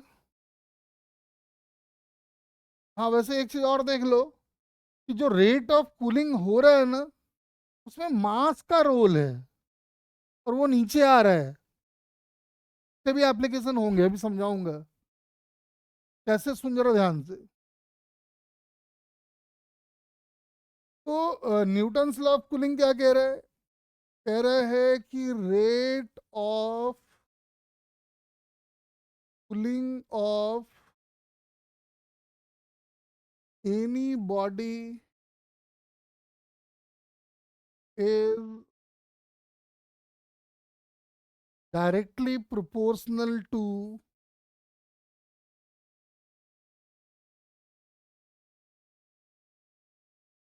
temperature difference between the body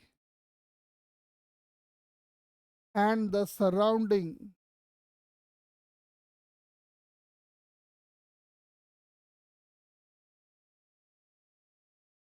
बहुत इंपॉर्टेंट स्टेटमेंट है कि किसी भी बॉडी के कूल करने का rate is directly proportional to temperature difference between the body and the surrounding. आप बोलोगे सर क्या हम लोग ये सब प्रैक्टिकली देखते हैं क्या? तो हाँ, आप देखते हो।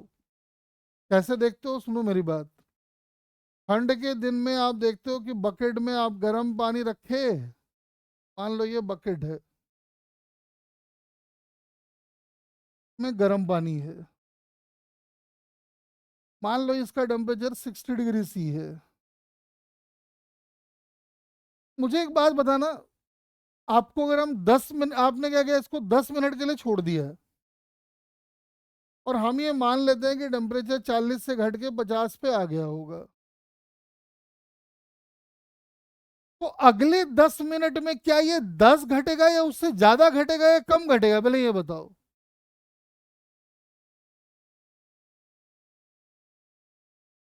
प्रैक्टिकली आप फील किए हो ना, वो बताना।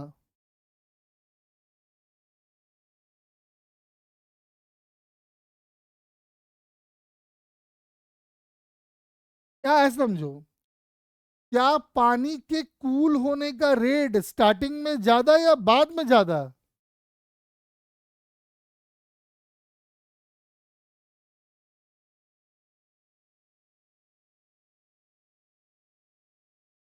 पानी के कूल होने का रेट स्टार्टिंग में ज्यादा या बाद? स्टार्टिंग में क्यों?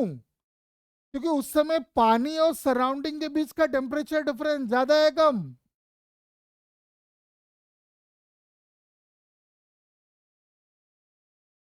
तो टेम्परेचर डिफरेंस अगर ज्यादा है तो रेट ऑफ कूलिंग ज्यादा है कम?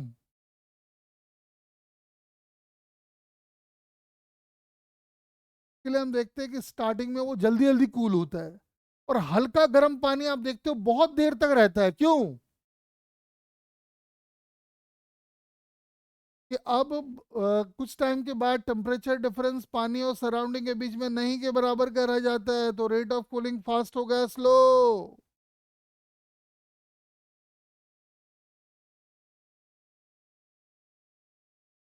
एक तो ना यहाँ से क्वेश्चंस भी आते हैं, अभी हम समझाएंगे आपको कैसे क्वेश्चन करना है। बस एक थ्योरेटिकल क्वेश्चन समझा देते हैं, आ जाओ। 60 से 50 गया मान लो 10 मिनट में, तो 50 से 40 जाने का टाइम 10 से ज्यादा या 10 से कम या 10 के बराबर? चलो बता दो।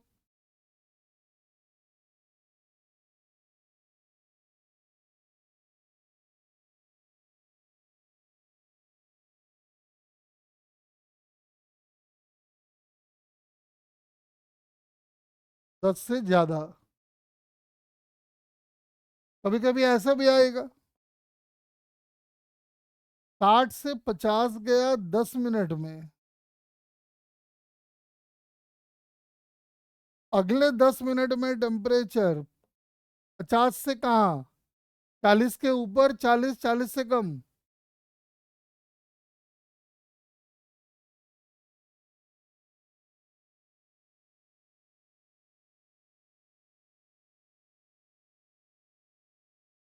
ये न्यूटन्स लॉ ऑफ कूलिंग के एप्लीकेशंस हैं। अरे क्लियर हुआ क्या मेरा बात? अब और कुछ बातें सुनो।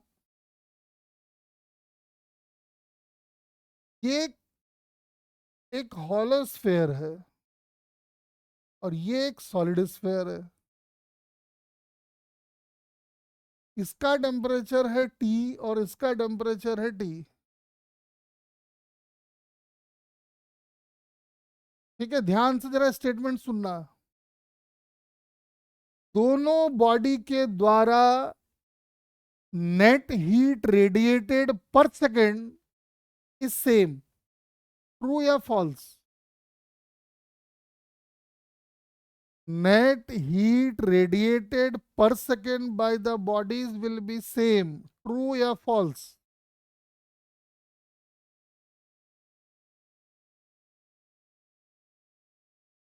सोच के बताना एकदम अच्छे से।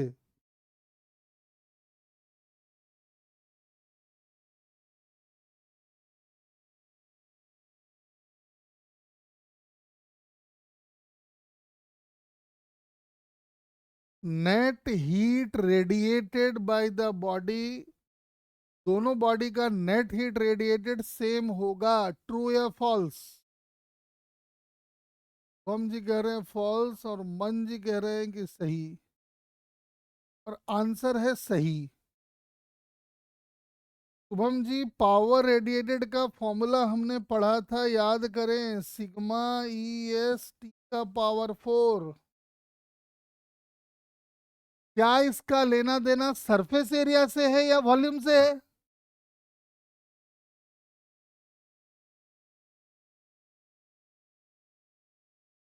बोल, क्लियर हो गया क्या?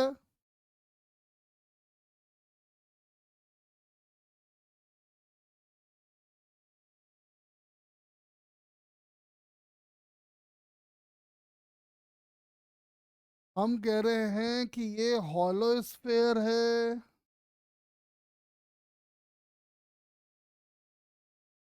ये सॉलिड स्फेयर है। दोनों का रेडियस सेम है, दोनों का टेम्परेचर सेम है। तो power radiated by the bodies will be same. True या फॉल्स?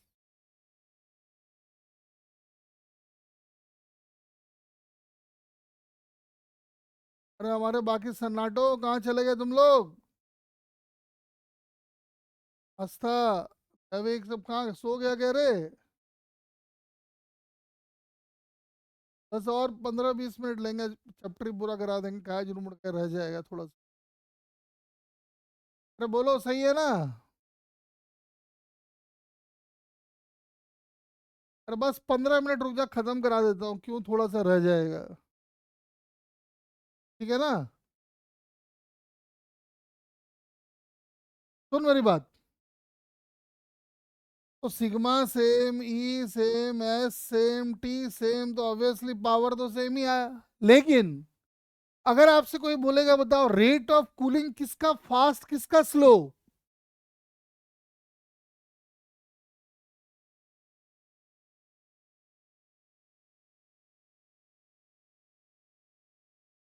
हाँ, क्योंकि भैया इसको जब ये जब दोनों सेम रेट से पावर लूज कर रहे हैं, and that must be equal to M S D T by D T. अब मटेरियल सेम है तो स्पेसिफिक हीट सेम है।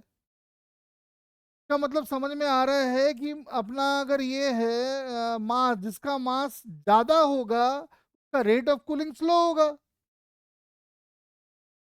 और वैसे भी अभी हमने पिछले डेरिवेशन में भी देखा है, देख नीचे एम आ रहा था ना डेरिवेशन में। देखो यहाँ पे मास का टर्म आ रहा था। तो कहने का मतलब ये है मेरे नन्हे मुन्नो, तो मेरी बात, अगर मान लो दोनों का टेम्परेचर 300 केल्विन है, सपोज करो, 10 मिनट के बाद देखा गया कि इसका टेम्परेचर 250 हो गया है, तो क्या इसका टेम्परेचर 250 है, 250 से ज्यादा या 250 से कम?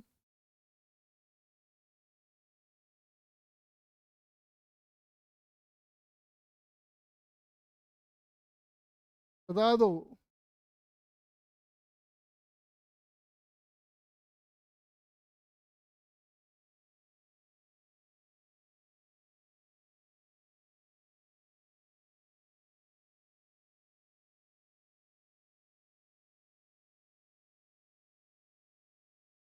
हम कह रहे हैं कि अगर दोनों का स्टार्टिंग टेम्परेचर 300 था, 10 मिनट के बाद इसका टेम्परेचर 300 से घट के 250 हो गया, तो इसका टेम्परेचर 250 रहा होगा या उससे ज्यादा या कम?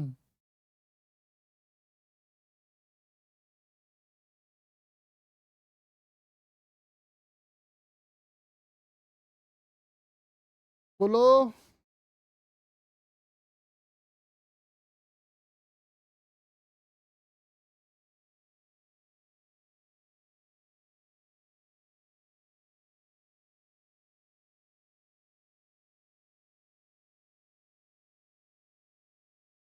अरे बोल, सन्नाटे में कहाँ चले गए देविक? आज तक रिप्लाई तो कर। थक गए हो तो बोलो, छोड़ देते हैं फिर। थक गए लग रहा है, छोटे छोटे।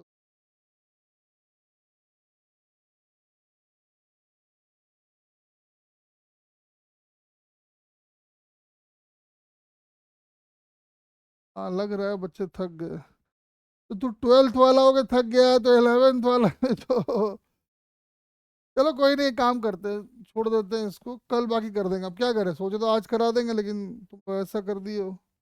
ये लो, बार कोड जनरेट कर दे रहे हैं।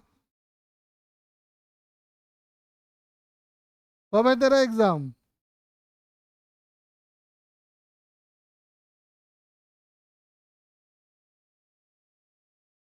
29 को? एकदम लास्ट में आया तेरा तो। हाँ एकदम लास्ट में आया।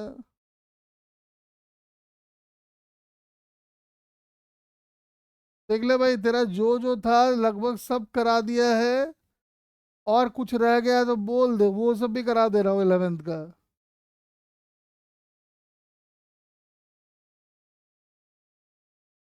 तो नोट कर लो, बार कोड स्कैन कर लो एक बार।